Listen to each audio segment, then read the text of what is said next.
फरीदाबाद की IP colony में रहने वाली सीनियर सिटीजन महिला के घर बीती रात हथियारबंद 3 चोरों ने सोने, चांदी और नकदी पर हाथ साफ किया। उस समय बुजुर्ग महिला लोहड़ी के कार्यक्रम को लेकर अपने बेटी के घर गई हुई थी। इस दौरान चोरों ने मौके का फायदा उठाकर चोरी की वारदात को अंजाम दिया।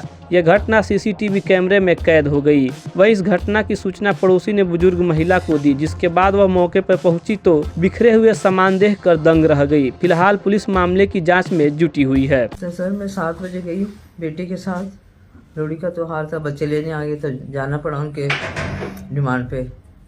और हम 10:30 वापस आ रहे थे। रास्ते में मेरे नेबर हैं, उनका आया फोन जी कि मेरे में कहाँ पर हो। मैं क्या, मैं 37 गई थी, रास्ते में आ रही हूँ जी। किसके साथ हो? जी दामाद के साथ हो जी। कब गए थे, क्या हुआ? फिर मैंने कहा सब ठीक तो है, इतने क्वेश्चन क्यों पूछे जा रहे हो? एग्जैक्टली। कहते नहीं जी नहीं, कुछ ठीक नहीं है। क्या हुआ? आपका तो ताला टूटे, दरवाजे सब खुले पड़े हैं। पहले तो उनको दहशत हो गई कि शायद मुझे मर्डर करके तो नहीं रख गए, दरवाजे खुले पड़े हैं, कोई भाग गया हो। जी जी। सबसे पहले तो उनको ये हुआ। धीरे धीरे उन्होंने नॉक किया, कोई आवाज नहीं आई। फिर अंदर आए, वॉशरूम में शायद हो, नहीं मिली। फिर देखा तो लाइटें सारी जल रही हैं और सामान सारा अस्त-व्यस्त पड़ा। आके तो मेरे तो पूछो ही मत जी। जी, हालत थोड़ी सी जैसे कोई सामने से आता देखता है बिल्कुल ताला घर का खुला हुआ है तो बिल्कुल समझ सकते हैं उस तरीके से। और सामान बिखरा पड़ा, अलमारी टूटी पड़ी है, सामान ही गायब है। क्या क्या सामान ले गए? कल क्या वैल्यूएबल सामान ले गए हैं? गोल्ड की चेन थी जी, 1.5 तोले की जी, और 14,000 कैश ले गए हैं। हाँ। और आप मकान में अकेले रहते हैं? हाँ जी। तो ये सुरक्षा संबंधित जैसे कि आपके आसपास में जैसे रेजिडेंट वेलफेयर एसोसिएशन होती है तो उनमें जानकारी है इस प्रकार की कि जैसे कोई बुजुर्ग जो घर में अकेले रहते हैं तो उनकी सुरक्षा वो भी प्रोवाइड करते हैं, कुछ उसके बारे में कुछ कार्रवाई की जाती है? बस अभी तक हमने ऐसा नौबत आई भी नहीं। अब आई तो देखेंगे, अभी तक तो कुछ लगा नहीं ऐसे कि स्पेशल कोई सुरक्षा दी जाती हो सीनियर सिटीजन को। तो रात में मौके पर कोई पुलिस, कोई प्रशासन से किसी ने कॉल वगैरह किया? पुलिस पहुंची थी मौके पर? पहुंची थी, थोड़ी सी लेट आई थी। जी जी। आधा पौना घंटा। वहीं पड़ोसी का कहना है कि इस घटना के बाद मुहल्ले के लोग डरे हुए हैं, क्योंकि चोरों के पास हथियार भी था और यदि महिला वारदात के समय घर में होती तो उसकी जान भी जा सकती थी। उन्होंने पुलिस द्वारा किए जा रहे दावों पर भी सवाल उठाया है और कहा है कि सर्दी के मौसम के समय पुलिस को रात के समय पेट्रोलिंग बढ़ानी चाहिए। इसलिए देखो ये एक नेग्लिजेंस है, ये एक बहुत बड़ी ये RWA की तरफ से भी है। और बाकी देखो सेफ्टी सिक्योरिटी के लिए यहाँ पर गार्ड तो है, लेकिन इतना वो है नहीं क्योंकि जो बाहर की कॉलोनी है, अनऑथराइज कॉलोनी है, वहाँ से भी लोग आते जाते हैं। कई दरवाजे हैं और भी कई सारे पीछे से भी आते जाते हैं। यहाँ पे जो ये मेन हाईवे पे काम भी चल रहा है।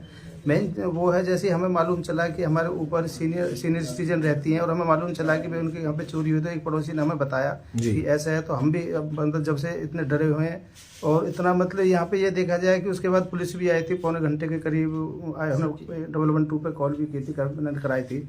और जो हमारी आंटी हैं उनको हमने हौसला दिया थोड़ा, डर बहुत डरी हुई थी, बड़ी भय थी।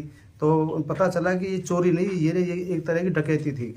2-3 लोग उनके कैमरे में आए हैं कि उन लोगों ने कुछ हथियार वगैरह थे जिससे बाकायदा इनको ये किया हुआ। बिल्कुल, अगर कल वो घर में अकेली होती, अगर मौजूद भी होती तो अगर कोई ऐसी वारदात होती तो बिल्कुल कोई बड़ा हादसा भी हो सकता था। बिल्कुल जान माल का बहुत ज्यादा नुकसान हो जाता है। वो तो शुक्र है, भगवान का शुक्र समझो कि सब ठीक रहा। लेकिन वो कल से और इतना वो भी डरी है और हम भी डरे हुए हैं कि हमारे बच्चे भी और हमारी फैमिली भी, हम ड्यूटी चले जाते हैं अपने सर्विस के लिए। उसके बाद फिर देख हमारे बच्चे भी अकेले, छोटे बच्चे हैं हमारे। अमूमन देखा गया इधर पर कॉलोनी में ज्यादातर जो है वर्किंग क्लास है, लोग काम करने जाते हैं।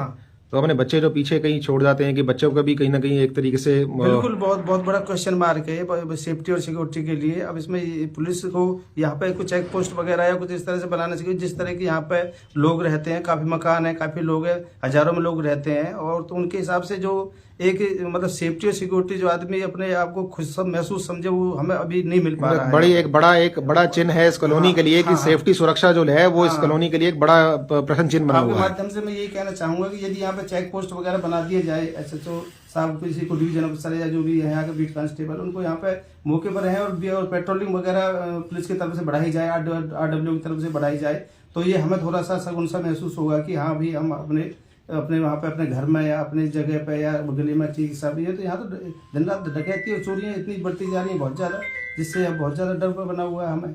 कहीं ना कहीं इसके अंदर प्रशासन की लापरवाही नहीं कहेंगे आप, क्योंकि प्रशासन तक बात जो पहुंचती है उनके कानों तक लिखित शिकायतें जा रही हैं कि कहीं ना कहीं कॉलोनी के जो गेट बाईपास, जहां तक हमें पता है बाईपास के गेटों को लेकर भी एक बड़ा विवाद छिड़ा हुआ था कि बंद करने के लिए। बंद करने के लिए ये भी छड़ा हुआ है, लेकिन अब क्या ऊपर से क्या प्रेशर है या पॉलिटिकल क्या प्रेशर, जिसकी वजह से गेट बंद नहीं हो पा रहे हैं। अभी तो टेम्परेरी गेट बंद है, अब आगे कह नहीं सकते, कंटिन्यू वैसे कंटिन्यू बंद तो रहना चाहिए ये। हालांकि देखा गया उस गेट बंद होने के बावजूद भी लोग टाप के जाते हैं उसके ऊपर से। तो बात है ना, लोग ड्यूटियां जाते हैं, टॉप के जाते हैं गेटों को ऊपर से क्रॉस करके, जबकि उनको ये भी है सारे सरिया वगैरह भी निकले, लेकिन उनको फिर भी अपना वो नहीं रहता डर। पीड़ित महिला के बयान के आधार पर पुलिस ने अज्ञात चोरों के खिलाफ मामला दर्ज कर जांच शुरू कर दी है। देखने वाली बात होगी कि पुलिस उन्हें कब तक गिरफ्तार करती है। दैनिक सवेरा के लिए फरीदाबाद से सुनील चौधरी की रिपोर्ट।